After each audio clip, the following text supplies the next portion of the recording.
I love this panel so much. This could be a standalone art piece. This could be titled, The Asian Sexual in Denial. Why is this the Asian sexual in denial, this picture?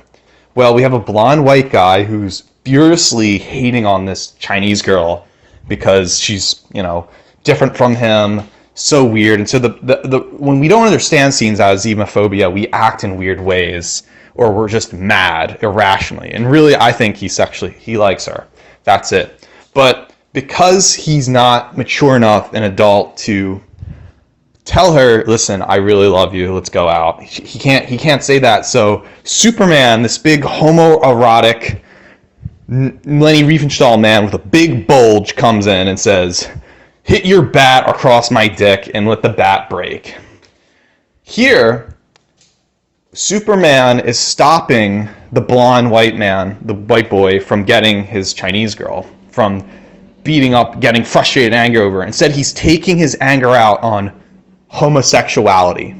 And by taking his anger on homosexuality, we are now being told that Asian sexuality is a form of homosexuality, and thus queer culture. The Asian sexual has it hard because he has to use the homosexual weakness in order to prevent from being openly Asian. Or you could say Asian sexuality is homosexuality.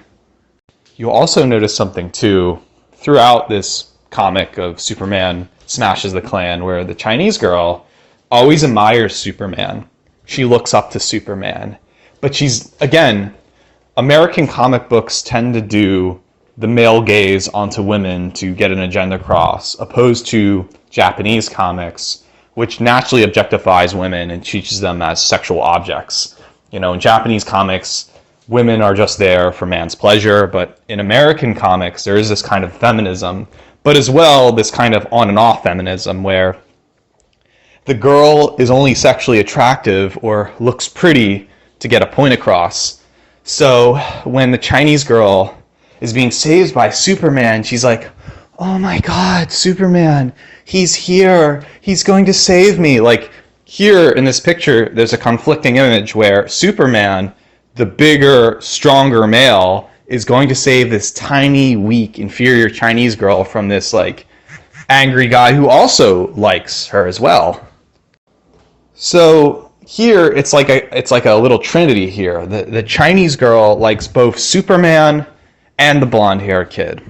Superman being the strong, ideal image of a white Eurasian man. In other words, this is the white man who's willing to sacrifice to marry and have Eurasian children with the said Chinese girl. And on the other side is the white guy who's in denial about his Asian sexuality. He loves Asian women, but he's not open about it. He feels ashamed. He'll say, there's no such thing as race, or no, it doesn't matter what race a woman is. All women are beautiful. And he's just sexually attractive, but he doesn't know why he's attracted particularly to Chinese women.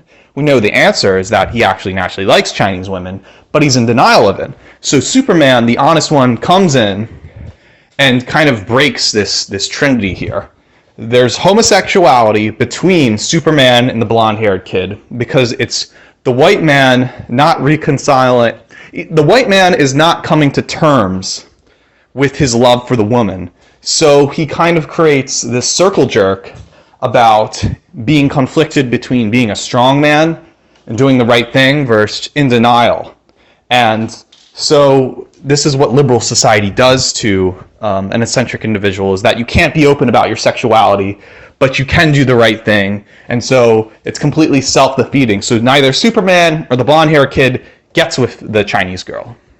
However, the Chinese girl would love to get with either the blonde-haired kid or Superman. And so it can go either way. And whether if the blonde-haired kid is telling the Chinese girl, listen, you don't even speak English. Your eyes are different ways. You have really yellow skin. All these really hot traits, and I don't understand. You're so smart and high IQ and thin-chested. He's actually saying these sexual innuendos to her. And here, this is a giant sexual innuendo right now. Superman is using his bulge to break the boy's bat to say Asian sexuality is homosexuality. And so Superman, smashes the Klan. It's not really this giant neoliberal agenda to say anyone who believes in race is some mean genocidal maniac. It's more on terms that Asians are being told, Asian Americans, particularly Chinese Americans, are being told, you should have the same cause that white people do because you can't have a Eurasian futurism.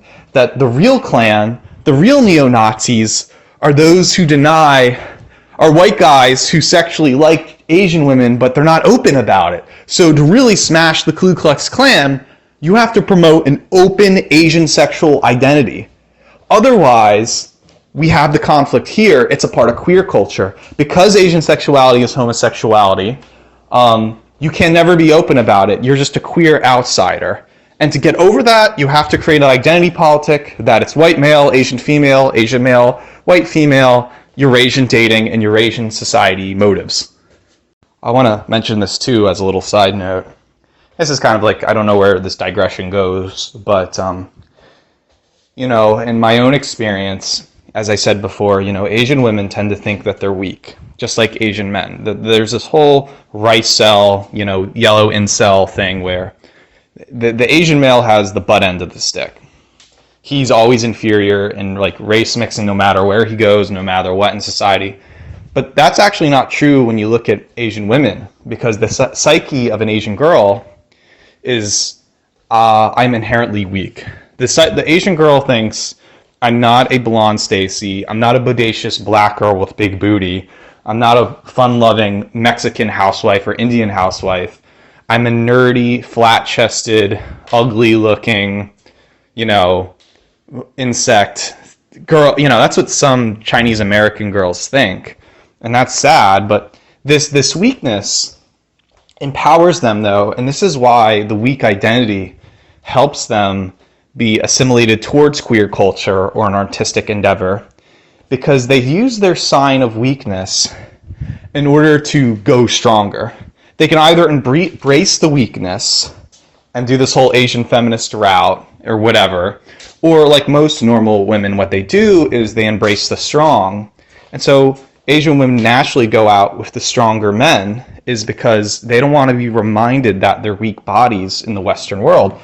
And so the altruistic liberal man is going to be sexually attracted to an Asian woman is because the soy boy or the altruistic liberal, the Eurocentric blindness, they see themselves as weak too, or they find this kind of weakness in themselves, and then the Asian girl thinks she's weaker than the male. And I know we've talked about this before, there's a higher sexual market value on men upon women, that's true, but I'm saying is that constantly the Asian woman seeks strong validation.